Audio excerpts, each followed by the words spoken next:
안녕하세요. 크립토노마드입니다. 시장의 상승 메타가 참 강력한 것 같습니다. 미국 연준이 금리를 올리고 추가 인상 가능성까지 언급을 해도 시장은 이번 금리 인상이 사실상 마지막이 될 거라고 해석을 하면서 제갈 길 가려는 모습을 보여주고 있습니다. 먼저 뉴욕 증시는 연준의 금리 인상 파장 속에서 이 3대 지수가 혼조세로 장을 마쳤습니다. 다우는 무려 13일 연속 상승했는데 이건 1987년 이후 처음 있는 일입니다. 반면 나스닥과 S&P 500은 하락했습니다. 연준이 금리를 올리긴 했지만 경제 연착륙 가능성에 대한 기대감이 9월 금리 동결에 대한 기대감으로 번지면서 시장이 나름의 흐름을 유지했던 것으로 바라볼 수가 있습니다. 연준 의장의 회견 내용은 아주 흥미롭습니다. 이렇게 모호하게 매둘기적인 내용을 구성한다라는 게 그렇게 간단한 게 아닌데 역시 매둘기 파워는 못하는 게 없습니다. 이 양반은 금리 인하가 가능할 때는 할 수 있겠지만 올해는 그럴 때가 아닌 것 같다. 이렇게 말하면서 연내 금리 인하 기대감에는 확실하게 선을 그었고 9월에는 상황에 따라서 동결할 수 있다라는 멘트를 때리면서 시장을 자극했습니다. 양손에 당근과 채찍을 하나씩 쥐고 나름 연준 의장으로서 시장이 지나치게 나대지 않게 방어를 한 것으로도 바라볼 수가 있습니다. 미국 연준은 추가적인 연내 금리 인상 가능성을 밝혔지만 월가의 주요 투자은행들은 이번 인상이 사실상 마지막일 것으로 전망하고 있습니다. 골드만삭스부터 모건 스탠리, 웰스파고 등은 줄줄이 9월 금리 동결 가능성을 점쳤습니다. CME 페드워치 금리 선물 시장에서 9월 금리 동결 가능성은 77%에 육박하고 있는 상황입니다. 리플과 관련해서는 몇 가지 재미있는 소식들이 이어졌습니다. 팔라우에 이어서 몬테네그로에서도 CBDC 프로젝트가 순항하고 있다라고 하고 올해 들어서 기관 수요 증가로 인해서 XRP 판매량이 급증했다라는 소식도 더해졌습니다. 포브스 기사 하나가 지금 엄청 관심사인데 XRP가 몇 년 뒤에 59,000달러를 뚫을 거라는 포브스 기사가 공개된 직후에 삭제가 됐다. 이런 내용이 핵심입니다. 이게 또 뭔 소리인지 하나씩 정리해 보도록 하겠습니다. 요즘 크립토 커스터디 이슈는 암호화폐 업계 전반의 화두 가운데 하나입니다. 잊을만 하면 한 번씩 사고가 나기 때문인데 그래서 중장기 대응 전략을 추구하는 경우에 일부 물량을 콜드 월렛에 보관하는 게 리스크 관리 차원으로도 여겨지고 있는 상황입니다. 저희 채널과 파트너십을 맺고 있는 디센트 월렛이 이번에 리플 소송 판결을 기념하는 차원에서 XRP 기버웨이 이벤트를 진행하고 있습니다. 디센트 지문 인증형 월렛을 구매할 경우에 30XRP를 이벤트 선물로 증정한다라는 게 핵심입니다. 지금 시세로 치면 얼추 3만원 정도 추가 할인을 받는 것과 마찬가지입니다. 이벤트 전체 물량으로 XRP 24,000개가 준비됐다라고 하는데 다시 말해서 선착순 800개라고 할 수 있고 7월 30일까지만 진행한다라고 합니다. 콜드 월렛 구매를 고려해 오셨던 분들은 이번 이벤트를 활용해 보시는 것도 나쁘진 않을 것 같습니다. 콜드 월렛에 보관을 하면 내가 직접 관리를 한다라는 장점이 있는 반면 고액 물량을 보관하실 경우에는 트래블 룰로 인해서 다소 번거롭게 느껴질 수 있는 부분도 있으니까 이런 상황들 잘 참고하시면 좋겠습니다. 특정 거래소나 코인 이체 등과 관련해서는 디센트 고객센터를 통해서 확인하실 수 있습니다. 그럼 이번 영상 시작하겠습니다. 먼저 뉴욕 증시 상황입니다. 미국 연준은 예상대로 금리 인상을 단행했지만 시장은 나름 선방하는 모습을 보였습니다. 다우는 무려 13거래일 연속 오르면서 1987년 1월 이후 최장기간 반등세라는 나름의 기록 포인트를 만들어냈고 나스닥과 S&P 500은 살짝 빠졌습니다. 3대 지수가 혼조세를 보인 것이긴 하지만 금리 인상 소식에도 이 정도 상황이 확인된다는 것은 여전히 반등장에 대한 기대감이 깔려있다. 이렇게도 바라볼 수 있을 것 같습니다. 미국 연준은 어쩌면 마지막일지 모를 금리 인상을 단행했습니다. FOMC 위원들의 만장일치로 0.25%포인트 베이비 스텝 금리 인상이 단행됐습니다. 이에 따라서 금리 상단은 5.5%로 상향됐고 이건 2001년 이후 가장 높은 수준입니다. 이번 FOMC에서 금리를 올린다는 것은 거의 100% 기정사실로 예측됐던 거라서 그닥 큰 임팩트가 있었던 건 아닌데 역시나 재미있었던 부분들은 파월 의장의 회견 속에서 튀어나왔습니다. 제롬 파월 의장은 연준의 인플레이션 2% 목표 달성을 위해서 가능한 모든 수단을 동원할 것이다. 아직 타이트한 통화 정책이 뚜렷한 효과를 보여주지는 못하고 있지만 서서히 효과가 나올 것으로 전망한다. 이렇게 지금까지 진행해왔던 고강도 긴축 정책에 대해서 나름의 기대감을 제시했습니다. 중요한 건 9월에도 인상할 것인지, 나아가서 연내 금리 인하 가능성 있는지 등이었는데, 먼저 9월 인상과 관련해서는 추가 금리 인상 여부는 아직 결정된 것이 없다. 이렇게 말하면서 나름 시장에 기대감을 안기는 그런 떡밥을 던져줬습니다. 연내 금리 인하 가능성과 관련해서는 현재 근원 인플레이션 지표가 여전히 꽤 높은 수준이라서 당분간 높은 금리 환경을 유지할 필요가 있다. 연내 금리 인하는 없을 것 같다. 이렇게 확실하게 선을 그어줬습니다. 고강도 긴축에 따른 경기 침체 우려, 이것도 빼놓을 수 없는 이슈인데, 이와 관련해서 파월 의장은 낙관주의라는 단어를 사용하진 않겠지만 연착륙으로 향하는 길이 아직은 열려있다, 이렇게 표현을 했습니다. 그러면서 더 이상 경기 침체를 예상하는 위험은 없다. 연준에서도 몇몇 인사들은 내년 금리 인하에 대해서 논의하고 있지만 아직 내년을 논의하기에는 불확실성이 많다. 이렇게 덧붙였습니다.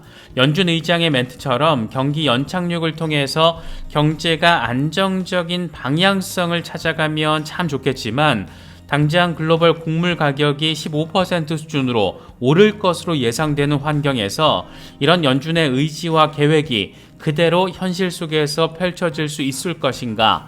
이건 여전히 어느 정도 퀘스천 마크인 것 같습니다. 이런 연준의 나름 매둘기적인 스탠스를 놓고 시장은 어떻게 해석을 할까? 월가의 대형 투자은행들은 이번 금리 인상이 사실상 마지막이 될 것이다. 이런 전망을 공통적으로 제시하고 있습니다. 먼저 골드만삭스는 연준 위원들이 신중한 속도의 긴축을 지지하고 있어서 9월 FOMC에서 금리 인상을 중단할 거라는 예상을 유지한다, 이렇게 밝혔고, 모건 스탠리 역시 시장 가격에 반영된 정책금리 전망이 연준 점도표에 부합하는 상황에서 연준이 이번 회의에서 이 같은 기대를 흔들 이유는 없었을 것이다. 내년 3월에 0.25%포인트 금리 인하 전까지 금리 상단을 5.5%로 유지할 거라는 기존 전망에 변화가 없다, 이렇게 강조했습니다. 웰스파고 역시 파월 의장은 9월에 금리 인상과 동결 모두 가능하다라고 언급했는데, 이번 정책금리 인상이 긴축 사이클의 마지막일 것으로 예상한다. 근원 인플레이션도 둔화하고 있어서 추가적인 긴축은 어려울 것이다 라고 전망했습니다. RBC 캐피털의 경우에는 다른 방향성을 제시했는데, 이번 금리 인상이 마지막일 수도 있지만 인플레이션이 다시 가속화될 조짐을 보일 경우에 연준은 금리 인상을 재개할 수 있다라고 내다봤습니다.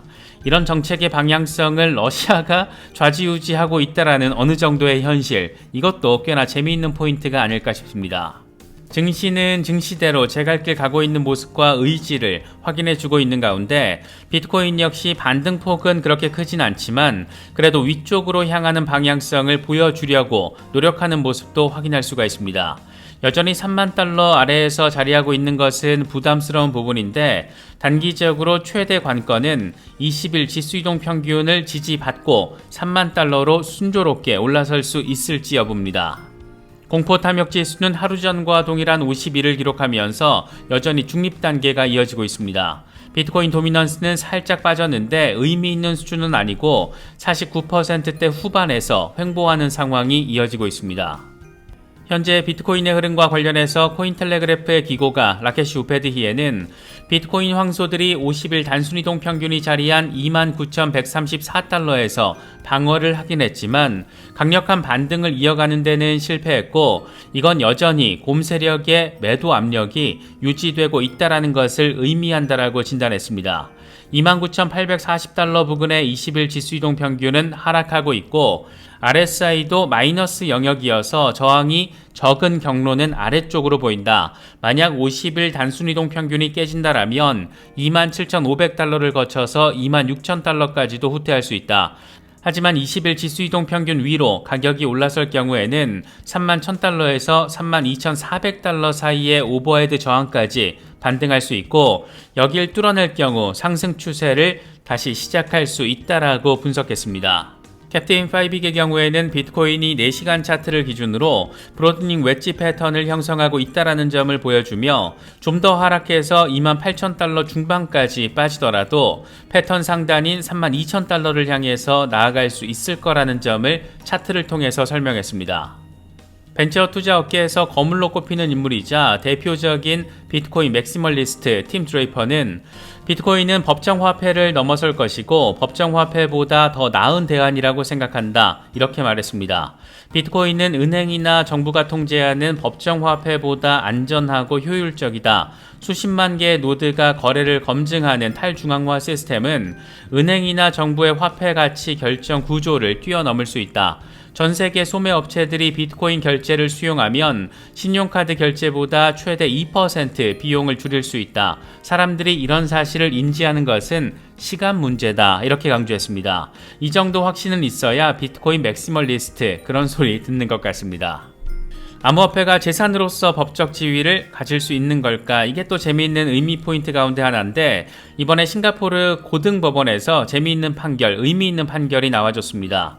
사건 내용은 바이비트 직원으로 일하면서 회사 자금 420만 USDT를 자신의 주소로 이체한 미친 직원놈에 대한 이야기인데, 이와 관련해서 싱가포르 고등법원은 USDT도 다른 실물 자산과 마찬가지로 신탁을 통해서 보관할 수 있다. 암호화폐 보유자는 관습법에 따라서 인정되는 무형의 재산권을 가지고 있다. 이에 따라서 USDT를 반환할 것을 명령했다. 이렇게 일각에서는 암호화폐 재산 가치에 대해서 회의적이지만 가치는 물건에 내재된 것이 아니다. 종이 지폐가 화폐로 인정받는 것은 사람들이 지폐의 교환 가치를 인정하기 때문이다. 이렇게 강조하기도 했습니다. 이게 참 재미있는 부분인데, 돌덩이에 불과했을 수도 있던 골드가 골드로서 가치를 가질 수 있었던 것은 사람들이 교환 가치를 인정했기 때문이고, 지금 비트코인이 한 개에 3만 달러라는 가치로 거래되고 있는 건 역시 비트코인에 대한 교환 가치가 시장에서 형성됐기 때문입니다. 이런 인식적인 부분이 암호화폐 친화적인 국가 싱가포르에서 법적인 백업을 받게 된 것도 상당히 인상적이고, 이런 인식이 앞으로 더 확산될 때 세상은 또 어떻게 바뀌게 될까, 그런 생각도 갖게 되는 것 같습니다. 이어서 리플 관련 소식 짚어보겠습니다. XRP는 20일 지수이동 평균이 자리한 0.67달러 부근까지 갔다가 다시 반등하긴 했지만 여전히 0.7달러 초반에 간당간당 걸려있는 상황입니다. 다시 20일 지수이동 평균으로 후퇴할 경우에 0.56달러까지의 급락 가능성, 반등할 경우에는 0.7달러 이후 0.86달러를 단기적으로는 내다볼 수 있는 그런 상황입니다. XRP 맥시멀리스트 다크 디펜더는 나는 리플이 여전히 슈퍼 강세라는 것을 견지한다. 우린 규제 명확성을 갖춘 최고의 디지털 자산을 소유하고 있다. 여러 번 말했지만 XRP는 소송이 아니라 패턴을 따르고 있다. 나는 그걸 웨이브 3라고 부르고 당신이 생각하는 것보다 더 빨리 XRP는 목표치에 도달할 수 있을 것이다. 이렇게 다소 맥시멀리스트다운 멘트를 제시했습니다. 이 양반은 0.71달러와 0.77달러 사이에서 횡보를 하다가 8월에 XRP가 돌파를 하게 될 것이고, 이후에 1.67달러, 그리고 나서 3.39달러를 맞이할 수 있다. 이런 강세 전망을 견지해온 상태입니다. 이제 다음 주면 8월인데 과연 이 양반이 이야기하는 이 같은 8월이 될지 궁금하기도 하고 기대가 되기도 하고 그런 것 같습니다. 리플 커뮤니티에서는 XRP가 59,472달러에 도달하게 될 것이라는 포브스의 기사가 돌연 삭제됐다라면서 이게 진짠지를 놓고 또 그 배경을 놓고도 말들이 많았습니다. 누군가 이걸 구글 AI 바드에게 질문을 했는데 바드의 대답이 또 재밌습니다. 바드가 설명하는 내용은 이렇습니다. 일단 포브스 기사의 제목은 새로운 비트코인은 XRP가 될 것이고 가격은 59,472달러를 향할 것이다. 이 기사를 쓴 사람의 이름은 존 스미스이고 XRP가 비트코인을 제치고 암호화폐 대장 자리를 차지하게 될 것이고 그렇게 몇 년 안에 59,472달러에 도달하게 될 것이다. 이런 내용이다. 하지만 이 기사는 돌연 삭제됐는데 존 스미스는 실존 인물이 아니다. 이 기사는 사실 XRP 가격을 펌핑시키기 위해서 특정 그룹이 작성한 것이다. 이런 일은 이번이 처음이 아니기도 하다. 2017년 가짜 포브스 기사가 나온 적이 있었고 이때는 비트코인이 100만 달러에 도달한다라는 내용이었다. 이 기사 역시 곧장 삭제됐고 결국 사기로 밝혀졌다. 이렇습니다. 바디의 설명을 토대로 하면 누군가 XRP 펌핑 의도를 가지고 포브스 기사를 가지고 장난을 쳤다라는 건데, 이런 장난이 일시적으로나마 또 반복적으로 발생할 수 있다는 것 자체가 신기하게 느껴지기도 합니다. 암튼 이 사기꾼 놈들 조심해야 합니다. 올해 들어서 XRP 판매량이 급증한 것도 눈에 띕니다. 뉴스 BTC가 보도한 내용인데 2021년 XRP 연간 판매량은 20억 개, 월 평균 1억 6,600만 개, 2022년의 경우에는 연간 27억 5천만 개, 월 평균 2억 3천만 개가 팔렸습니다. 그런데 올해는 벌써 22억 2천만 개, 월 평균으로는 3억 1,500만 개가 팔렸고, 이건 무엇보다 기관들의 수요가 증가했기 때문인 것으로 풀이되고 있습니다.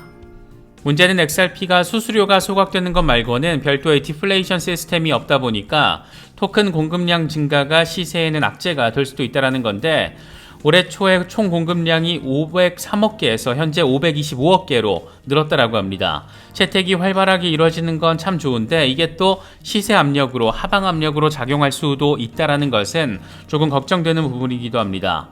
이럴 때 에스크로 물량 일부를 소각한다, 이런 결정 나와주면 디플레이션 시스템이 작동하는 것과 동일한 효과가 나올 수도 있지 않을까, 그런 생각이 드는 것은 꼭 기분 탓만은 아닌 것 같습니다. 이번에 준비한 영상은 여기까지입니다. 시청해주셔서 감사합니다. 지금까지 크립토 노마디였습니다.